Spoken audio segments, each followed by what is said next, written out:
નમસ્કાર મિત્રો, હું છું તમારો ભાવિક અને આજે આપણે વાત કરીશું કે તમારા દરેકના ઘરે BLO બૂથ લેવલ ઓફિસર દ્વારા એક સરકારી મતદાન નોંધણી ફોર્મ આપવામાં આવ્યું છે.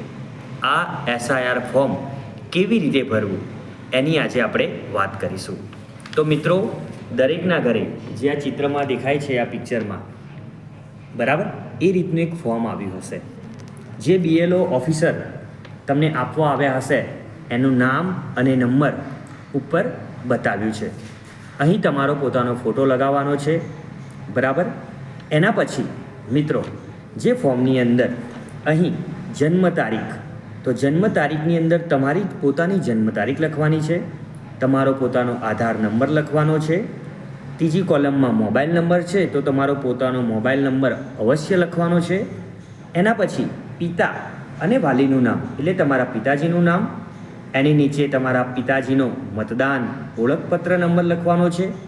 એના પછી માતાજીનું નામ અને માતાજીનો ઓળખપત્ર નંબર લખવાનું છે. એના પછી છે જીવનસાથીનું નામ. જો તમે પરણિત છો તો તમારા જીવનસાથીનું નામ લખવાનું છે. જો તમે પરણિત નથી તો એ કોલમ તમારે ભરવાની નથી. સૌથી મૂંઝવણ એ છે કે આ બે કોલમમાંથી કઈ કોલમ પહેલાં ભરવાની છે, બરાબર. જે મતદાનનો 2002ની યાદીમાં નામ છે એમને તેમના છેલ્લા SIR મતદાન યાદી મુજબ વિગતો ભરવાની છે. આ વિગતોની અંદર જેમની ઉંમર 40 કે તેથી વધુ હશે એમનું 2002ની મતદાન યાદીમાં નામ હોવાની મળી શકે છે નામ.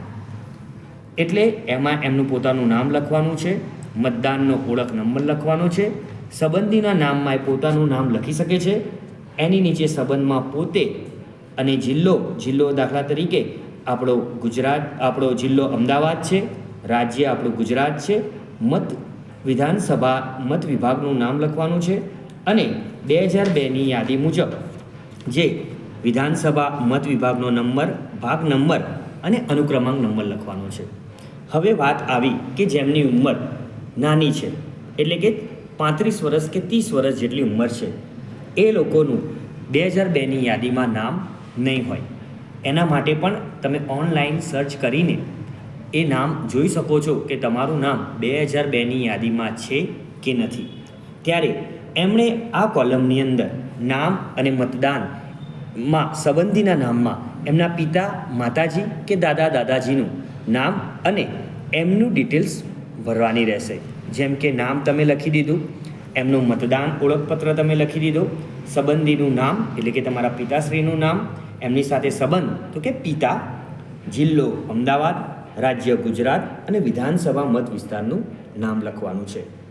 એના પછી નીચે મિત્રો તમારે મતદારનું તમારી પોતાની સાઇન કરવાની છે. અહીં BLOની સાઇન આવશે.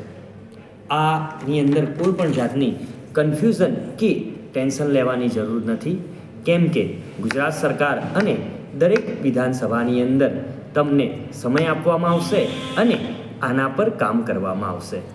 નમસ્તે.